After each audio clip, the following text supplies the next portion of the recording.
हम जिस समाज में रहते हैं वहाँ शादी एक पवित्र बंधन के रूप में देखी जाती है। दो अलग इंसानों का आपसी मेल जो उन्हें जीवन भर साथ रहने के बंधन में बांध देता है। ऐसा विश्व के हर धर्म में होता है। वहीं समाज ने शादी की सबसे पहली शर्त यही रखी है कि शादी एक मेल और फीमेल के बीच में ही हो सकती है। हालांकि इससे और भी कई चीजें जुड़ी हैं, लेकिन वक्त के साथ आधुनिक विश्व इन शर्तों को तोड़ता नजर आ रहा है। हम विश्व की कुछ अजीबोगरीब शादियों को देखकर कह सकते हैं कि प्यार सच में ही अंधा होता है साला। एक घर से बेदखल होने और अपनी बिल्ली से अलग होने से बचने के लिए एक 49 वर्षीय महिला जो लंदन, ब्रिटेन की 2 बच्चों की मां भी है, ने जानवर से शादी करने का फैसला किया। डेबोरा हॉज ने किराए के घर में पालतू जानवरों पर प्रतिबंध लगाने वाले जमींदारों के प्रतिबंध से बचने के लिए इंडिया नाम की अपनी बिल्ली से शादी की। डेबोरा ने कहा कि उसे पहले ही 3 पालतू जानवरों को छोड़ना पड़ा है क्योंकि उसके किराए के घर में बिल्लियों या कुत्तों की परमिशन नहीं थी। डेबोरा ने 2017 में उस बिल्ली को गोद लिया जिसका नाम इंडिया था। बिल्ली का एक गंभीर एक्सीडेंट हो गया था जिसमें उसने अपना एक पैर खो दिया था और तब से वो परिवार से और भी जुड़ गई थी। डेबोरा ने यहाँ तक कहा कि वो बिल्ली से अलग होने के बजाय सड़क पर भी रह सकती हैं। शादी में दोस्त और परिवार वाले शामिल हुए थे और खुद के बच्चों को ये सब पागलपन लगा था। स्वीडिश महिला इजारिट्टा बर्लिनर माउर को ऑब्जेक्ट सेक्सुअलिटी नाम की बीमारी हो गई थी और उन्हें एक दीवार से प्यार हो गया था। उन्हें उस दीवार से प्यार जब हुआ जब उन्होंने बहुत कम उम्र में टेलीविजन पर इस दीवार को देखा। तब से वो सालों से दीवार की फोटोज को कलेक्ट करने लगी और अपनी एक ट्रिप के दौरान उन्होंने शादी कर ली। उनका पूरा नाम इजारिट्टा बर्लिनर माउर है और उनके सरनेम का मतलब जर्मन की बर्लिन दीवार है। टेलीग्राफ की रिपोर्ट के अनुसार 1989 में जब दीवार को काफी हद तक तोड़ दिया गया था तब वो तबाह हो गई थी। उन्होंने जो किया वो भयानक था। उन्होंने अपने हस्बैंड के मर्डर का केस कर दिया था। 2010 में एक जर्मन पोस्टमैन यूवे मिट्जचेरलिच ने अपनी बिल्ली सेसिलिया से शादी की जिसे अस्थमा और मोटापे की बीमारी थी जो उसके जीवन को खतरे में डाल रहा था। यूवे के अनुसार शादी जानवर के लिए उनके द्वारा महसूस किए गए प्यार को आधिकारिक बनाने का एक तरीका था। यूवे ने कहा कि वो अपने पालतू जानवर के मरने से पहले शादी करना चाहते थे। एरिका लाबरी नाम की इस 50 वर्षीय महिला ने 2007 में पूरी दुनिया को अट्रैक्ट किया जब उन्होंने एफिल टावर से शादी की। सेरेमनी पेरिस, फ्रांस में हुई। उसने फिर अपना सरनेम बदलकर एफिल कर लिया और अपने नए नाम से जानना ज्यादा पसंद करती हैं। लोकप्रिय रूप से एरिका एफिल के रूप में जानी जाती है। इन्हें भी ऑब्जेक्टम सेक्सुअल नाम की बीमारी थी। इस बीमारी में इंसान रोमांटिक रूप से या सेक्सुअली रूप से बेजान चीजों से आकर्षित होता है। हाल ही में एरिका का अब एक वायरल वीडियो सामने आया है जिसमें एक लाल बाड़ फैला हुआ है। उन्होंने बताया कि कैसे वो बाड़ के लिए शारीरिक रूप से आकर्षित है। गुजरात की 24 वर्षीय क्षमा बिंदु ने पहले कहा था कि वो कभी शादी नहीं करना चाहती थी लेकिन दुल्हन बनना चाहती हैं। जब उन्होंने अनाउंसमेंट की कि वो खुद से शादी करने जा रही है तो बहस छिड़ गई। शादी भारत के वडोदरा में क्षमा के घर पर हुई थी जो डिसाइडेड डेट से 3 दिन पहले एक पारंपरिक समारोह के साथ निर्धारित की गई थी।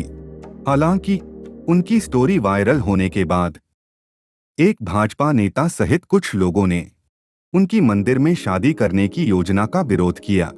इसके बावजूद वो अपनी योजना के साथ आगे बढ़ी और 8 जून को करीब 10 करीबी परिवार के सदस्यों और दोस्तों के आशीर्वाद से क्षमा ने खुद से शादी कर ली। गोत्री क्षेत्र में उसके घर पर आयोजित 40 मिनट की डिजिटलीकृत शादी की रस्मों में क्षमा के दोस्तों ने उसे जीवन भर साथ देने का वादा करते हुए फूल बरसाए। क्षमा के अनुसार शादी को एक प्राइवेट सेरेमनी के रूप में आयोजित किया जाना था, क्योंकि कुछ पड़ोसियों ने उसके घर में विजिटर्स के लगातार आने पर आपत्ति जताई थी। शमा ने द टाइम्स ऑफ इंडिया को बताया, मुझे लगा कि शादी के दिन कोई विवाद पैदा करने की कोशिश कर सकता है और मैं अपना खास दिन खराब नहीं करना चाहती थी, इसलिए मैं ये शादी मंदिर में करना चाहती थी। लेकिन दुर्भाग्य से किसी परेशानी से बचने के लिए मुझे वेन्यू बदलना पड़ा। ये शादी तो आपके होश उड़ा देगी।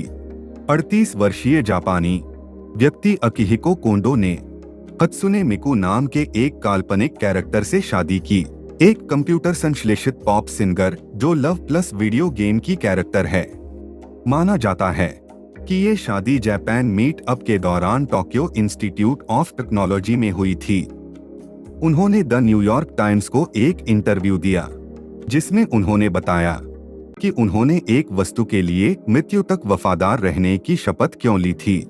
कोंडो ये जानने का दावा करता है कि उनकी प्रेमिका वास्तविक नहीं है, लेकिन उनकी भावनाएं वास्तविक हैं और उनके लिए यही काफी है।